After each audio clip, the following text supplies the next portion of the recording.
Self-driving vehicles, a market that sits at $54 billion. It is said that in the coming 2 decades, all car manufacturers would be focusing on self-driving vehicles. One company is helping automakers achieve anonymous vehicle outflow a lot quicker with their lidar solution. A company whose founder is now known as the youngest billionaire. In today's episode, we will discuss Austin Russell. Austin was born on Pi Day, a number that helps understand the universe. His parents saw signs of genius in him from a very young age.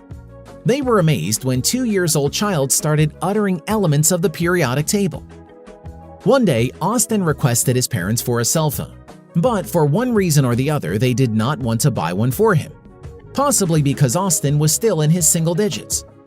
He took it upon himself to learn to program, and by the time he was 10, he had programmed his Nintendo DS to turn it into a cell phone.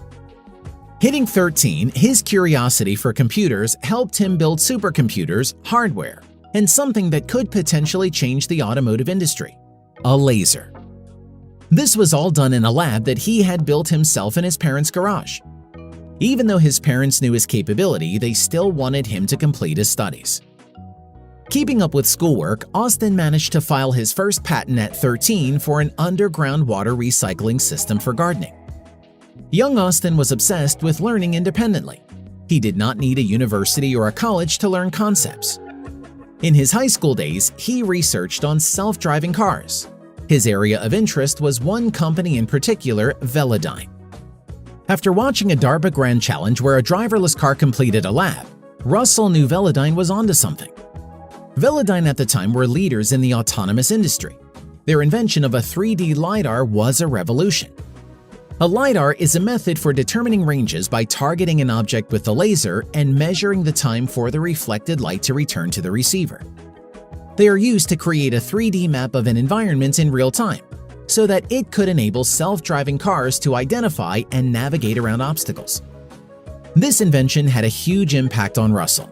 He told himself that if he could build a system with lidar that could not only assist drivers, but also help save lives in self-driving vehicles, he could make a huge impact on the automotive industry.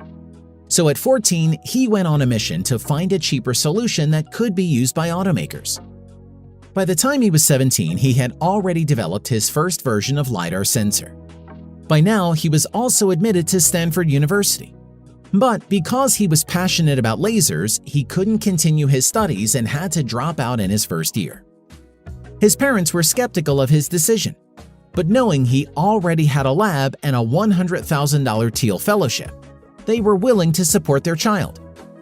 Even though things were in motion before he joined Stanford, the business got its real start after he dropped out of college. The first version was built but could not be used as a workable model. Austin knew to build a workable system, he had to spend 100% of the time with his team just on the product, rather than the business side of things. Building a workable prototype took over 2,000 attempts. It took Austin over 2,000 attempts to build a lidar system that could be used in the real world.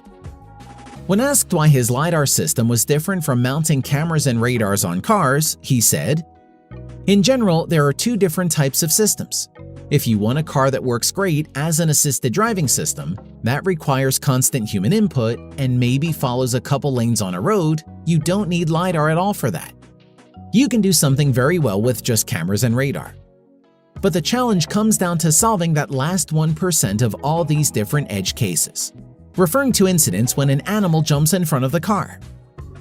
Currently, Luminar works with automakers including Volvo, and his competitors are slowly rising, such as Velodyne and Ava. It's a lot of blood, sweat, and tears, a lot of all-nighters. Russell, who often works 100 hours a week. Luminar went public on NASDAQ in December 2020, making Austin the world's youngest self-made billionaire at age 25. The feeling of becoming a billionaire on paper is absolutely incredible and totally surreal. Where the company would go is yet to be seen, but Austin's hard work definitely deserves attention, and it is a story from which we could learn. It all started out with innate passion and a desire to build, to create, to innovate, and to invent. Until next time, have a good one.